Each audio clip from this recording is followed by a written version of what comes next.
Hello everyone, welcome back to our channel Learn with Nishman. Today we are going to do cognizable offenses and non-cognizable offenses, right? I'll tell you what's the meaning between these two.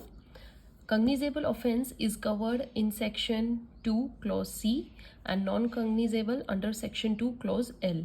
Along with these two we will do section 155 of CRPC as well, right? So pay your all attention. Let's start today's topic. Cognizable offenses, देखिए offenses होता है हमारा cognizable and non-cognizable. I'll write here and it's non-cognizable. Cognizable में क्या होता है? Arrest without warrant, right? आपको warrant की ज़रूरत नहीं है पुलिस ऑफिसर को, इन्वेस्टिगेटिंग ऑफिसर को. He will directly arrest without any warrant. Whereas in case of non cognizable offences you can not arrest without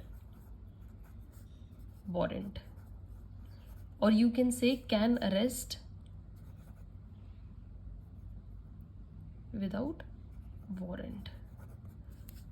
Okay, so here you can arrest without warrant, you cannot arrest without warrant. For arrest you need here warrant, right? So today what are main issues that we are going to discuss is difference between offense and case, arrest without warrant, where it is provided, whether an offense is cognizable or non cognizable, right? देखिए आपको पता है कि अगर कोई भी offence कग्निजेबल है या नॉन कग्निजेबल, आप अपने लास्ट में देखिएगा जहाँ स्केड्यूल गिवन है ऑफेंसेस का, उसमें जो हमारा फोर्थ कॉलन होता है,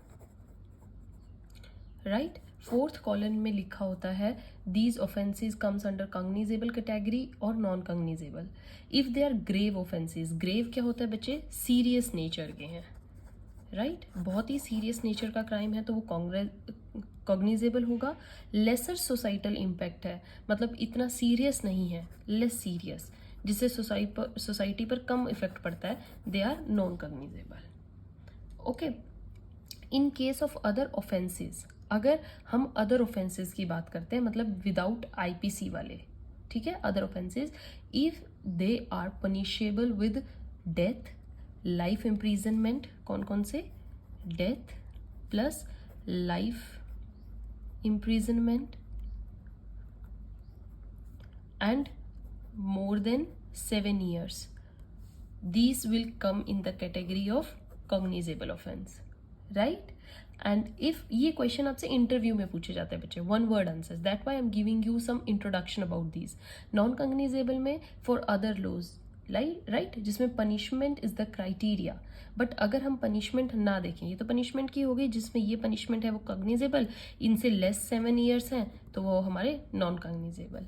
अगर हम पनिशमेंट को छोड़ दें बट वो ग्रेव नेचर के हैं या अगेंस्ट द सोसाइटी हैं, which I told you serious nature के हैं एंड अगेंस्ट द सोसाइटी, तो वो हमारे कौन से आ जाएंगे? कग्निजेबल कैटेगरी में.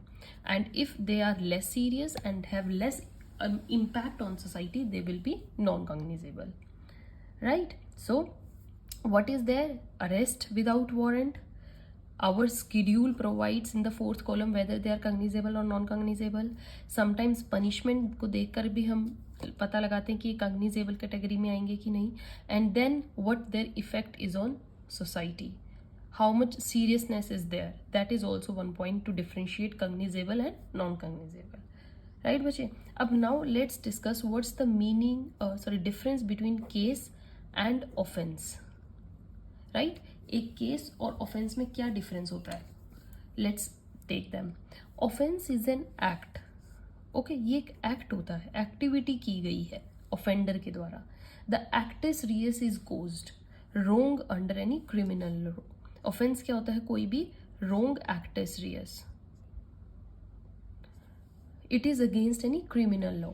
व्हेन प्रोसीडिंग्स स्टार्ट, और जब इस ऑफेंस की प्रोसीडिंग्स स्टार्ट हो जाती है, when proceedings start, it becomes case.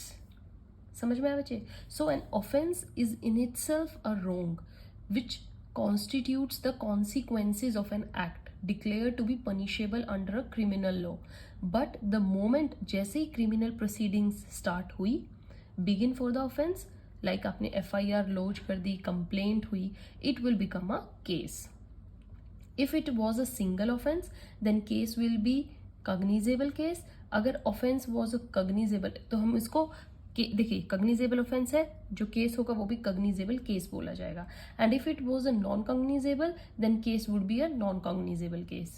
Right? So cognizable offense का cognizable case होता है, non-cognizable offense का non-cognizable case होता है.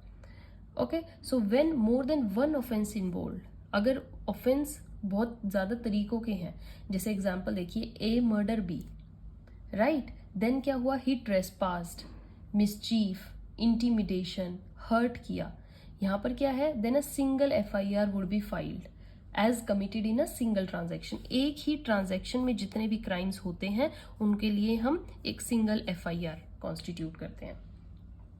Okay, and then investigation on that single FIR पे इन्वेस्टिगेशन चलती है, एक ही सिंगल केस होता है, the case will be cognizable.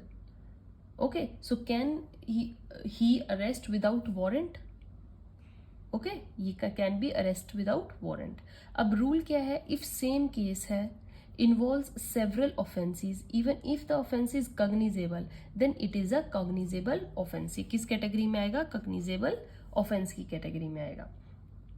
Right. However if all the offences are non cognizable, अगर सारे ही ऑफेंसेज इसमें नॉन कॉग्निजेबल नेचर के हैं, then the case would be non cognizable, तब वो नॉन कॉग्निजेबल हो जाएगा. So arrest is made for the case. Case के ऊपर अरेस्ट किया जाता है, कभी ऑफेंस के ऊपर नहीं होता. यह बात हमेशा याद रखिए, जब केस होगा तभी अरेस्ट होता है. फाइन बचे. So in one case if several offences are involved, then case will be cognizable case if at least one of them is cognizable offense. अगर सारों में एक भी cognizable offense हो गया, मतलब मर्डर जैसे cognizable offense था, तो हम उसको क्या ले लेंगे, cognizable offense. और if on the other hand all them are non cognizable offenses, then case क्या हो जाएगा, non cognizable offense. राइट बच्चे. सो एक केस भी पूरे केस को नॉन कॉग्निजेबल बना देता है. अब आपको मीनिंग समझ में आया अच्छे से. Now let's discuss section 155. What this section says. Section 155 में हम क्या पढ़ने वाले हैं, offences committed with in the limits of police station, territorial limits जिसको हम बोल देते हैं, form given by superintendent general referring to the magistrate. Right. So section 155 talks about information as to the non-cognizable cases and investigation of such cases. हम non-cognizable cases की investigation के बारे में पढ़ेंगे. राइट बच्चे. सो रिकॉर्डिंग ऑफ ऑफेंस होता है. सबसे पहले क्या होता है, रिकॉर्डिंग. रिकॉर्डिंग में क्या होता है, या तो FIR बेसिस पे या फिर non cognizable report. NCR is non cognizable report. FIR में क्या होता है, cognizable. Investigation will be taken up directly and no reference to the magistrate made. कोई मैजिस्ट्रेट के पास नहीं जाएंगे आप. कॉग्निजेबल केस में आपको वारंट तो चाहिए ही नहीं. बट नॉन कॉग्निजेबल रिपोर्ट में क्या होता है, note recording in the form of FIR. FIR नहीं बनती है, जस्ट एक इंफॉर्मेशन डॉक्यूमेंट होता है NCR, and it shall be handed to the informant and then it is refer to magistrate. एक इंफॉर्मेंट को दिया जाता है और एक मैजिस्ट्रेट को. राइट. आपको मतलब produce copy, then no investigation made without reference. जब तक आप मैजिस्ट्रेट को ये रेफर नहीं करते नॉन कॉग्निजेबल रिपोर्ट, आप इन्वेस्टिगेशन कंटिन्यू नहीं कर सकते. Then SHO himself goes to the magistrate, made when with in the limits of jurisdiction of police station. Police station की जिस भी ज्यूरिसडिक्शन की लिमिट्स में, तभी आपको तुरंत की तुरंत मैजिस्ट्रेट को वो स्टेटमेंट रेफर करनी पड़ती है. जैसे ही मैजिस्ट्रेट उसको रेफर कर देगा, मतलब उसमें हाँ पढ़ देगा, तब आप उसको फर्दर कंटिन्यू कर सकते हैं. बट इसमें आपको वारंट चाहिए ही नहीं, इसलिए आप डायरेक्ट इसमें इन्वेस्टिगेशन स्टार्ट कर सकते हैं. Right. Investigation without magisterial reference can not be made in case of non cognizable offenses. Right. Now if without the order of magistrate investigation considered, right, अगर आपने without order of magistrate investigation start कर दी है non cognizable में, तो it will be considered illegal. क्या हो जाती है, illegal. Accused can file questioning of proceedings. Accused को पता है कि यहाँ पर पुलिस स्टेशन ने एक गलत काम किया है, पुलिस ऑफिसर्स ने, they can not do it without informing या without reference to the magistrate. Then वो क्या कर सकता है, जो एक्यूज्ड है, जो भी प्रोसीडिंग चल रही है, उसको क्वेश करने के लिए अंडर सेक्शन 482 को यूज करके he can take a step and fresh investigation order की जाती है। If accused doesn't raise any objection, वो ऑब्जेक्शन ही नहीं रेज करता है एंड मैजिस्ट्रेट भी इग्नोर कर देता है by mistake and trial commences, then at the stage of appeal और judgement then court decides if there has been a failure of justice. अगर लगता है if there is no failure then no remedy, if made earlier then it can be quashed, right. Materials collected, ये कोई question नहीं किया जाएगा। If said later after conviction और appeal then court won't entertain unless failure of justice. मतलब main बात क्या होती है, फेलियर ऑफ जस्टिस आपको देखना पड़ता है। अगर इस पे कोई इफेक्ट नहीं है तो जो प्रोसीडिंग की गई है that's okay, but if it is done तो फिर उसको क्वेश किया जाता है एंड रीडायरेक्शन दी जाती है, right. Declaration that when under section 155 second clause then the police officer will have same power as that given by magistrate, okay, जैसे search and seizure, confession, remand, but if he wants to arrest then he cannot arrest without warrant, okay, because उसको warrant की ज़रूरत है इन cases में, right बच्चे। सो investigation कैसे start होगी, पहले वो नॉन कॉग्निजेबल रिपोर्ट करेगा, police officer will seek permission लेगा, फिर मैजिस्ट्रेट अपनी पावर ग्रांट कर देंगे, पुलिस ऑफिसर के पास अब पावर है, राइट, पावर होगी तो फिर वो चार्ज फ्रेम करेगा, फिर वो कॉग्निजेंस ऑन पुलिस रिपोर्ट दोबारा से होगी और फिर फर्दर प्रोसीडिंग स्टार्ट होगी। So what it non cognizable offences state that no arrest without warrant, no FIR will be there, only NCR, cannot initiate investigation unless magistrate order के बिना आप investigation start नहीं कर सकते। if made at a later stage then under section 465 proceedings को quash किया जा सकता है। आप proceedings को quash कर सकते हैं अगर आपने अपने question उठा दिया है तो, right बच्चे।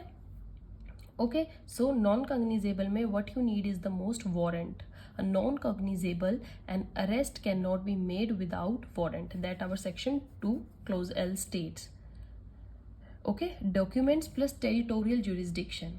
In a non-cognizable case an FIR is not lodged, rather than only non-cognizable report is lodged, that is the substance of the information will be recorded in the non-cognizable report diary and not in FIR diary। समझ में आ रहा है। Provided जो offence होगा is alleged to have been committed in with in the territorial jurisdiction, जो police station है, जो police officer जिसकी पावर में ये चीज हो रही है उसके वो टेरिटोरियल जुरिस्डिक्शन में हो, right. Upon receiving the non cognizable report, जो पुलिस ऑफिसर है ही कैन नॉट पर से स्टार्ट इन्वेस्टिगेशन, रादर उसको कहाँ जाना पड़ेगा, he has to expressly provided in, ये हमारा सेक्शन 155 बिल्कुल expressly declares that you cannot initiate investigation, okay, it can only be done upon the order of magistrate and such magistrate should be the one who has the competency either to try the case himself or to commit it to the court of session for trial। अब क्या होगा, upon recording NCR police officer concerned will seek permission of magistrate, right, वो magistrate से permission लेंगे, court में order such investigation under section 155। Now whereupon police officer shall investigate the case and submit. फिर क्या होता है, जैसे ही step आपको समझ में आ गया बच्चे, पहले नॉन कॉग्निजेबल रिपोर्ट बनती है, देन आपको मैजिस्ट्रेट को वो भेजना पड़ता है और मैजिस्ट्रेट का ऑर्डर लेना पड़ता है। जैसे ही ऑर्डर आया देन आप क्या कर सकते हो, इन्वेस्टिगेशन स्टार्ट कर सकते हो और इन्वेस्टिगेशन के बाद आप अपनी पुलिस रिपोर्ट वापस से दोगे। Upon investigation he will have the same power of investigation as police officer has in cognizable cases except the power to arrest without warrant, right, you cannot arrest, right। if the police officer investigates a case without the order of the magistrate then investigation would be considered illegal, सारी वो investigation illegal consider हो जाएगी। and in the initial stages अगर objection आपने raise कर दिया है investigation को वहीं quash कर दिया जाएगा। it was held in Keshav Lal versus state of Bihar, देख लीजिएगा अच्छे से ये क्वेश्चन, ये case study, that in course of illegal investigation in the non-cognizable cases, accused can file an application. Accused application file करेगा under section 482.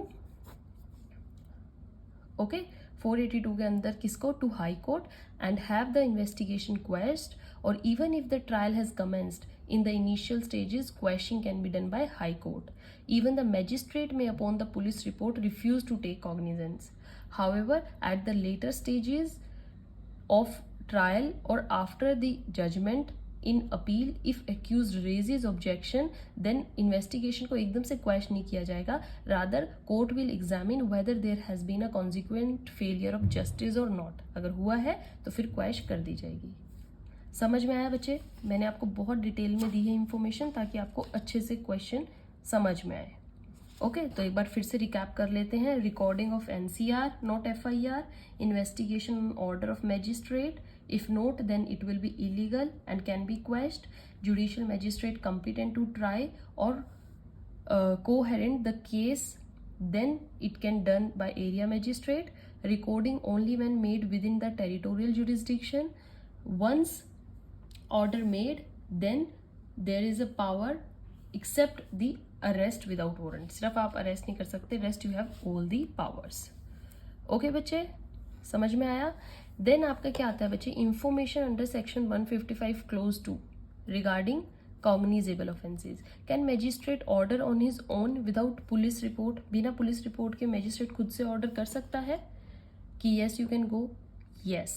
Victim goes to the magistrate or receive information. Once he has taken cognizance of, he cannot send the investigation or pass an order to investigate. Then NCR recorded, उसके बाद investigation start होती है. So इसमें क्या बोला गया? Magistrate can pass an order for the investigation himself. In a non-cognizable case, order of investigation can be passed either upon the police officer report, right? Police officer seeks the order after recording NCR, or even in the cases where magistrate has received a direct complaint. कई बार direct complaint भी आती है ना. Then in these cases, magistrate instead of taking cognizance upon complaint or an information may order investigation, direct investigation order कर सकते हैं.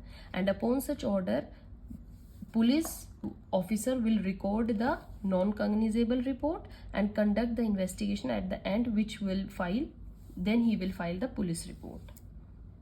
समझ में आया? सो कंप्लेंट के केस में क्या होगा? Judicial magistrate complaint proceeding, no cognizance, order investigation, NCR हो जाता है और फिर investigation. Okay so if closure, magistrate can recall the complaint and go ahead with the cognizance and ignore the police report. Right बच्चे? So this is all about main non cognizable offences. I told you the difference between these two, how non-cognizable offenses इनमें investigation कैसे की जाती है, कैसे आप without arrest, without warrant होगा, right? Now wait for the next video. Till then keep watching this video. I have told you a case study, read that, and in next video I'll tell you about the section 156 about cognizable offenses, right? Till then keep watching, keep sharing. Thank you.